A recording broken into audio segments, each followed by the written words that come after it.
Lassie is an American adventure television series that follows the exploits of a female collie named Lassie and her companions following a successful run of 7 motion pictures starring the brave dog. The television series became one of the most beloved shows in history. Audiences faithfully tuned in to her adventures on Sunday nights for an amazing 19 years in a row. The series' success was due in part to a 3-part formula. It was a wholesome show, it resolved an issue, and it offered a moral in each episode. Lassie loved no matter what. Her heroics and loyalty trumped everything else in the world. More than likely, the earliest depiction of Lassie is found in Elizabeth Haskell's 1859 short story called The Half-Brothers. In the story, a female collie rescues 2 half-brothers who are lost in a snowstorm. The elder brother ties a handkerchief around the collie's neck and sends her home. The collie arrives home and guides a search party back to the boys. Many credit this short story as being the one that actually originated the Lassie Saves the Day storyline.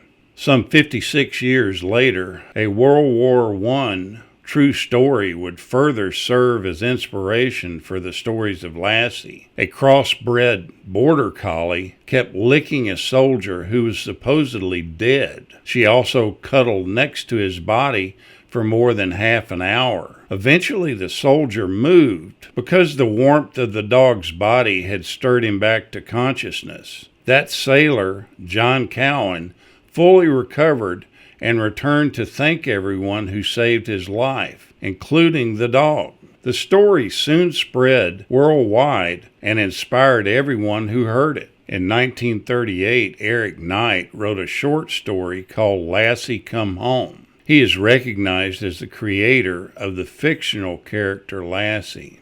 The short story first appeared in the Saturday Evening Post, and a full-length novel followed in 1940. This published story would become the inspiration for films, a radio series, and eventually the long-running primetime television series. Between the years of 1943 and 1951, Lassie was the inspiration and star of 7 feature films. Each one was produced by MGM.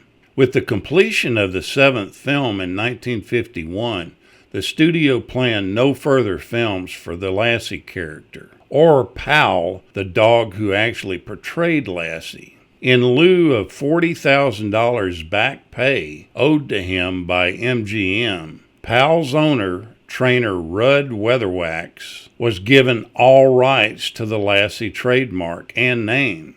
Rudd and Pal, appearing as Lassie, took their fame on the road and began to perform at county fairs, carnivals, and rodeos. The television show was created and developed by producer Robert Maxwell and Rudd Weatherwax. Searching for a fresh concept for the relatively new medium of television, Maxwell approached Weatherwax with the idea of the Lassie television series, with the theme of a boy and his dog. The two of them developed a storyline about a struggling war widow, her young son, and her father-in-law set on an American farm. After viewing the pilots that were filmed in Canada, CBS Television added the show to its 1954 fall schedule. The Campbell Soup Company signed on early as the show's exclusive sponsor, and they remained so for the show's entire 19-season run.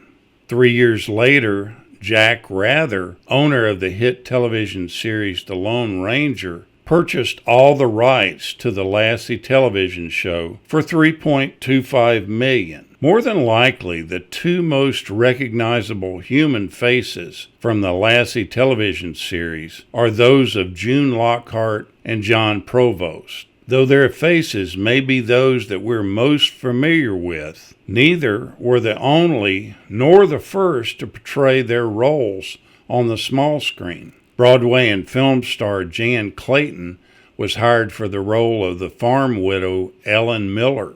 George Cleveland playing her cantankerous father-in-law, George Gramps Miller, and a veteran of 17 feature films, child actor Tommy Rettig was hired to portray Ellen's 11-year-old son, Jeff Miller. In 1957, after only 3 seasons, both Clayton and Rettig expressed their desires to leave. Tommy wanted to leave the series because he was 15 and he didn't want to continue playing the role of a child. At that same time, Jan wanted to return to musical theater and spend more time with her family. So Timmy would be added to the cast to start a slow transition. But when George Cleveland suddenly died in July of 1957, the change to a new cast had to be accelerated. The producers decided to ease the entire Miller family out of the show. 200 boys were auditioned and were interviewed. 6-year-old John Provost was hired. He made his debut as Timmy in the season 4 opener. The plot was reworked extensively, and Clayton and Rettig were removed completely. Cloris Leachman and John Shepard were quickly hired as Timmy's foster parents, Ruth and Paul Martin. As the 4-season filming progressed, Cloris Leachman grew unhappy with playing a dull, gloomy farm woman. She feuded on the set with co-workers and proved unpopular with viewers, which caused the show's ratings to drop. When filming was complete for the 1957-58 season in February of 1958, Rather severed ties with not only producer Robert Maxwell, but also actress Cloris Leachman and actor John Shepard. Wanting to protect his $3 million investment, Rather began a search at once for 2 new stars to fill the role of Ruth and Paul Martin. Hugh Riley, a Broadway actor with a reputation for being a solid and cooperative performer, was soon signed. Actress June Lockhart, who had appeared in the second Lassie film, Son of Lassie, had been considered for the role of Ruth Martin before Cloris Leachman was signed. Lockhart, however, was working in New York at the time, and she declined the role. Later, she moved back to California and found herself working on both coasts. For a second time, she was offered the role. Initially, she was only interested in a 1-year commitment, and producers were forced to decline her for this. Eventually, she reconsidered and took the role.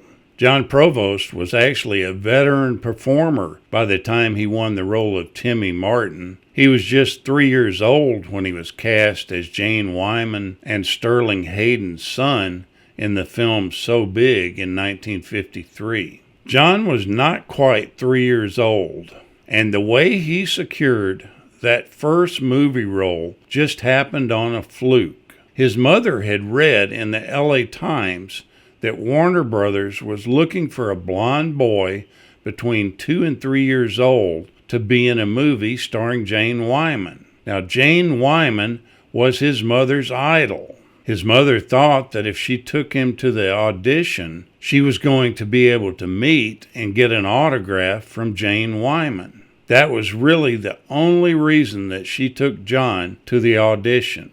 There were over 200 little boys and little girls trying out for the part. John ended up getting it. He didn't have an agent, but he got one. And that led to more movies, 12 in fact, before getting the role of Lassie.